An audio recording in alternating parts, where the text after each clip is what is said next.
नमस्कार साथियों, देवजीवन सेंटर में आप सभी का स्वागत है। दोस्तों, हम इस पीडी सामान्य विज्ञान का जो टेस्ट पेपर वाइज चला रहे हैं, आज उसी क्रम में टेस्ट पेपर 3 है। और दोस्तों, इसमें टोटल प्रश्नों की संख्या 39 प्रश्न है और आप 39 में कितने सही कर पाते हैं वो आप वीडियो के अंत में कमेंट के माध्यम से ज़रूर बताएं। और दोस्तों, इससे आपकी साइंस की पकड़ भी है, काफ़ी आपको समझ में आ जाएगा कि क्या आपकी स्थिति है साइंस में, ठीक है, और कितने आपको और मेहनत करने की ज़रूरत है। तो चलिए दोस्तों, आगे लेते हैं, पहला प्रश्न लेते हैं। पहला प्रश्न देख सकते हैं कि हाइड्रोजन बम किस अभिक्रिया पर आधारित है। तो इसका आंसर हो जाएगा ऑप्शन बी, नाभिकीय संलयन। ठीक है, ऑप्शन बी, नाभिकीय संलयन पे। प्रश्न संख्या 2 में देखेंगे परमाणु बम किस अभिक्रिया या आधारित है। तो इसका आंसर हो जाएगा ऑप्शन डी, नाभिकीय विखंडन। ऑप्शन डी, नाभिकीय विखंडन। दोस्तों, यहाँ पे ध्यान रखेंगे, जब अगर हाइड्रोजन बम किस अभिक्रिया पर आधारित है तो उस टाइम आपको हाइड्रोजन बम से ही समझ जाइएगा कि ये नाभिकीय संलयन पे होता है। ठीक है, नाभिकीय संलयन पर। और दोस्तों, अगर यही आपको परमाणु बम पूछा जाता है तो ये विखंडन, नाभिकीय विखंडन पर आधारित है। ठीक है, तो ये चीज़ें ध्यान रखिएगा। दो चीज़ें काफ़ी कॉमन है तो इसमें थोड़ी सी कन्फ्यूजन हो जाती है कभी कभी। ठीक है, और देखिए प्रश्न संख्या 3 देखेंगे, रडार के आविष्कारक कौन है। तो रडार का आविष्कारक कौन है, तो इसका आंसर हो जाएगा ऑप्शन सी, अल्बर्ट टेलर। ठीक है, ऑप्शन सी, अल्बर्ट टेलर। प्रश्न संख्या 4 में देखेंगे, न्यूट्रॉनों की खोज किसने की थी। इसका आंसर हो जाएगा ऑप्शन बी, पाउली हो जाएगा। ठीक है, प्रश्न संख्या 5 में देखेंगे, आवर्त के नियम की खोज किसने की थी। तो इसका आंसर हो जाएगा ऑप्शन डी, मेंडलीफ। प्रश्न संख्या 6 में देखेंगे,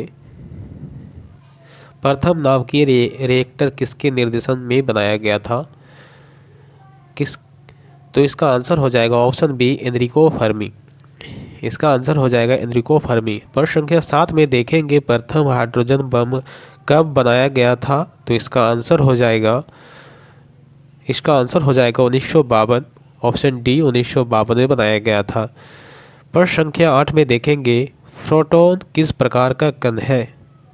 प्रोटॉन किस प्रकार का कण है। तो यह एक धन आवेश युक्त कण है। ऑप्शन बी, धन आवेश युक्त कण है। प्रश्न संख्या 9 में देखेंगे कि इलेक्ट्रॉन किस प्रकार का कण है। तो इसका आंसर हो जाएगा ऋण आवेश युक्त कण है। ऑप्शन बी, ऋण आवेश युक्त कण है। ऑप्शन 10 में देखेंगे, न्यूट्रॉन किस प्रकार का कण है। तो इसका आंसर हो जाएगा ऑप्शन सी, आवेशहीन होगा। ठीक है, ऑप्शन सी, आवेशहीन होगा। परमाणु बम का आविष्कारक किसने किया था। तो इसका आंसर हो जाएगा ऑप्शन ए, ऑटो हॉर्न ने किया था। ठीक है, ऑप्शन ए, ऑटो हॉर्न ने किया था। प्रश्न संख्या 12 में देखेंगे, प्रथम परमाणु बम कब बनाया गया था। तो इसका आंसर हो जाएगा 1945 में बनाया गया था। दोस्तों, थोड़ा सा मैं सेट को फास्टली कराने की कोशिश कर रहा हूँ ताकि जो समय है आप लोगों का बच सके और वीडियो काफ़ी लंबा ना हो, जिससे आप लोग को बोरिंग फील ना हो। तो इसके लिए मैं माफ़ी चाहूँगा। और अगर आपको असुविधा होती है कि इतना फास्ट क्यों करा रहे हैं तो मुझे ज़रूर कमेंट के माध्यम से ये जानकारी दें कि कैसा फास्टली कराऊँ या ना कराऊँ। ठीक है, प्रश्न संख्या 13 में देखेंगे, इलेक्ट्रॉन की खोज किसने की थी। इलेक्ट्रॉन की खोज किसने की थी। तो इसका आंसर हो जाएगा जे थॉमसन ने किया था। ठीक है, ऑप्शन सी, जे थॉमसन ने किया था। प्रश्न संख्या 14 में देखेंगे, प्रोटॉन की खोज किसने की थी। तो इसका आंसर हो जाएगा ऑप्शन बी, गोल्डस्टीन ने किया था। ठीक है, प्रश्न संख्या 15 में देखेंगे, न्यूट्रॉन की खोज किसने की थी। ठीक है, न्यूट्रॉन की खोज किसने की थी। तो इसका आंसर हो जाएगा ऑप्शन बी, जेम्स चैडविक ने किया था। प्रश्न संख्या 16 में देखेंगे, पोलियो के टीका का खोज किसने किया था। पोलियो के टीका का खोज किसने किया था। तो ऑप्शन बी, जॉनी साल्क ने किया था। प्रश्न संख्या 17 में देखेंगे, डायनामाइट के आविष्कारक कौन थे। तो डायनामाइट का आविष्कारक थे Alfred Nobel. Option A, Alfred Nobel. ठीक है, प्रश्न संख्या 18 में देखेंगे, पॉजिट्रॉन की खोज किसने की थी। पॉजिट्रॉन की खोज किसने की थी। तो ऑप्शन इसका भी हो जाएगा, एंडरसन ने किया था। प्रश्न संख्या 19 में देखेंगे, निम्नलिखित में किसकी वेधन क्षमता अधिक है। किसकी विदन क्षमता अधिक है, तो ऑप्शन सी होगा इसका आंसर गामा किरणें की। ठीक है। ऑप्शन बी में देखेंगे टेलीफोन का आविष्कार किसने किया था, तो इसका आंसर हो जाएगा अलेक्जेंडर ग्राहम बेल ने किया था। Option C Alexander Graham Bell ने किया था। प्रश्न संख्या 21 में देखेंगे सोलर सिस्टम को किसने खोजा था, तो इसका आंसर हो जाएगा कोपरनिकस हो जाएगा। कोपरनिकस ने सोलर सिस्टम की खोज किया था। ठीक है। प्रश्न संख्या 22 में देखेंगे नाभिकीय विखंडन में ट्रिगर क्या है, तो नाभिकीय विखंडन में ट्रिगर न्यूट्रॉन है। ऑप्शन बी आंसर होगा इसका। प्रश्न संख्या 23 में देखेंगे क्वांटम सिद्धांत किसने दिया था, क्वांटम सिद्धांत किसने दिया था, तो इसका आंसर हो जाएगा ऑप्शन सी मैक्स प्लांक ने दिया था। ऑप्शन सी मैक्स प्लांक ने दिया था। प्रश्न संख्या 24 में देखेंगे रेडियोधर्मिता का आविष्कार किसने किया था, रेडियोधर्मिता का आविष्कार किसने किया था, तो इसका आंसर हो जाएगा Henry Becquerel. Option A Henry Becquerel. ठीक है। प्रश्न संख्या 25 में देखेंगे कि प्रसिद्ध बिग बैंग थ्योरी किस मुख्य सिद्धांत पर आधारित है, तो इसका आंसर हो जाएगा ऑप्शन बी डॉपलर प्रभाव से। डॉपलर प्रभाव से इनमें से कौन सा सूक्ष्म तत्व नहीं है, प्रश्न संख्या 26 में देखेंगे तो इसका आंसर हो जाएगा हाइड्रोजन बम हो जाएगा। प्रश्न संख्या 27 में देखेंगे भारत का प्रथम परमाणु रिएक्टर किस नाम से जाना जाता है, तो यह प्रश्न संख्या 27 में देखेंगे तो इसका आंसर हो जाएगा अप्सरा। ऑप्शन बी हो जाएगा।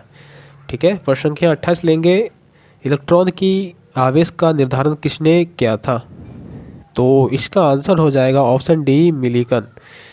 ऑप्शन डी मिलिकन हो जाएगा। ठीक है। प्रश्न संख्या 29 में देखेंगे कि परमाणु में अवस्थित सबसे हल्का कण कौन सा है, इसका आंसर हो जाएगा ऑप्शन बी इलेक्ट्रॉन। इलेक्ट्रॉन। प्रश्न संख्या 30 लेंगे लकड़ी की आयु ज्ञात करने में सहायक होती है, लकड़ी की आयु ज्ञात करने में सहायक होती है तो कार्बन 14। ठीक है। ऑप्शन ए कार्बन 14 सहायक होता है। पॉजिट्रॉन किसका प्रतीक कण है, प्रश्न संख्या 31 में देखेंगे पॉजिट्रॉन किसका प्रतीक कण है, तो इसका आंसर हो जाएगा ऑप्शन ए इलेक्ट्रॉन। ठीक है। Option A. प्रश्न संख्या 32 देखेंगे पृथ्वी की आयु का आकलन किया जाता है, तो यूरेनियम डेटिंग के द्वारा किया जाता है। Option A. ठीक है। प्रश्न संख्या 33 में देखेंगे कि गामा किरण की खोज किसने की थी, इसका आंसर हो जाएगा ऑप्शन बी पॉल विलार्ड ने किया था। 34 में देखेंगे जीवाश्म की आयु का निर्धारण किसके द्वारा होता है, तो जीवाश्म का आयु निर्धारण रेडियो कार्बन डेटिंग से होता है। ठीक है। Option A. प्रश्न संख्या 35 में देखेंगे पोलोनियम की खोज किसने की थी, तो पोलोनियम की खोज मैरी क्यूरी ने की थी। ऑप्शन सी होगा इसका आंसर। 36 में देखेंगे कि अक्रिय गैसों की खोज करने का श्रेय किसे प्राप्त है, अक्रिय गैसों की खोज प्राप्त करने का श्रेय किसे है, तो इसका आंसर होगा ऑप्शन बी रेमजे को श्रेय प्राप्त है।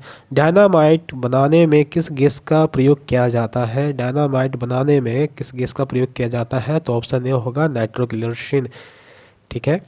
प्रश्न संख्या 38 देखेंगे हाइड्रोजन बम किसने विकसित किया था, तो हाइड्रोजन बम जो है सैमुअल कोहेन ने विकसित किया था। ऑप्शन डी होगा इसका आंसर। और इस सेट का अंतिम प्रश्न है आपका 39वां प्रश्न जो है आपका परमाणु बम का विकास किसने किया था, तो इसका आंसर हो जाएगा जे रॉबर्ट ओपेनहीमर ने किया था। ऑप्शन डी होगा इसका आंसर। दोस्तों आपके 39 में से कितने प्रश्न सही हो रहे हैं जरूर मुझे कमेंट के माध्यम से बताएं। मिलते हैं नेक्स्ट सेट में। धन्यवाद।